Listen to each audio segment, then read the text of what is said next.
In West New York, town attorney Donald Scarinci issued a report rebutting a 2013 report issued by the Office of Fiscal Accountability and Compliance alleging that Mayor Felix Roque had a hit list and controlled the hires and fires in the local Board of Education. The damning 23-page report, dated April 19, 2013, alleged that after conducting interviews with school employees, including former Superintendent of Schools John Fauta and his eventual successor, Clara Brito Herrera, that politics played a huge role in the district.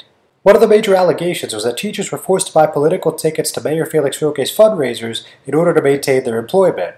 However, Scarinci painted an entirely different picture at today's Board of Commissioners meeting, which was hosted at West New York Middle School. He said that after suing the state last year to obtain copies of the audio tapes and transcripts that were the basis of the OFAC report, there were a number of major discrepancies between what was written in the report and what was actually said. Quote, he, Mr. Roth, was of the opinion that his purchases of political tickets were, quote, the cost of doing business.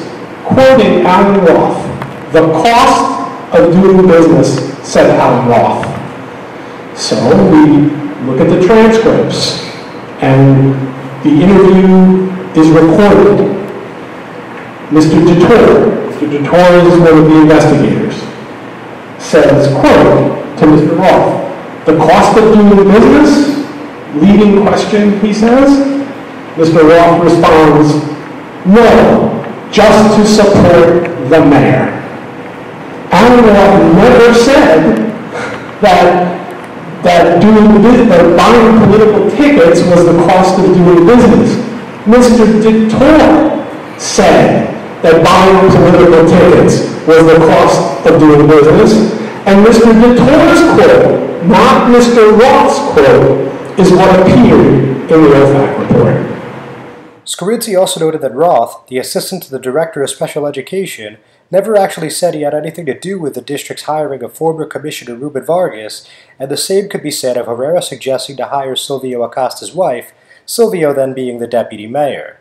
The founding partner of powerhouse law firm Scarinci Hollenbeck's biggest issue seemed to be with the fact that no one interviewed ever actually used the term hit list, not even Michelle Lopez, who was a former town commissioner. What I want to focus your attention on is the word hit list. Pretty inflammatory word, pretty inflammatory comment. Something that was written about in a lot of the press, was certainly in a lot of your television episodes. Well, let's see what was said in the tape.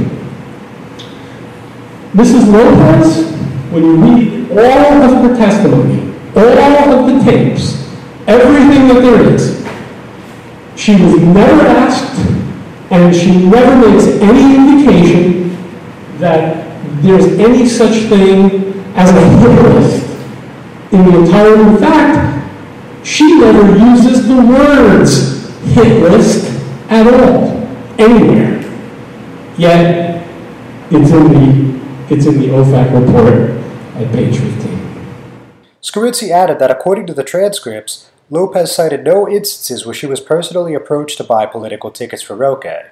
After conducting an analysis on the tapes, transcripts, and the state report, Scarinci has sent an 11-page report to State Education Commissioner David Hespe asking for the rebuttal to be included with the original report. After the meeting, Scarinci declined to speculate on what caused the OFAC report to turn out the way it did. Being that there were a lot of discrepancies in the report versus what was actually said on the tape and the transcript, I mean, do you have any theories or thoughts, or perhaps you know why that happened or how that happened? I would leave that question to the conspiracy theorists and political strategists to answer. I'm sure these next few weeks will be running rampant with speculation as to what, why, and what may have happened and why it may have happened. But I wouldn't even attempt to speculate today. Conversely, Roque said he knew who was behind getting the report written the way it is, but declined to mention who that is. Tell the truth is, I feel good, because I've always been saying all along, I had nothing to do with the selling of tickets and whatever they were claiming. And you can see from Mr. Scarinci, it's very hard for me now to take my reputation. They try to damage my reputation. Deep down inside, I know who's behind this. I really do. But at the end of the day, I'm a soldier. I'll continue the march, and it doesn't matter to me because I have a bigger vision for West New York. And as much as they tried to muddy me up, it didn't work for them. So I wish them well, and I'll continue doing what I need to do for the betterment of my town. John Heides with Onset County View, the eye of the community.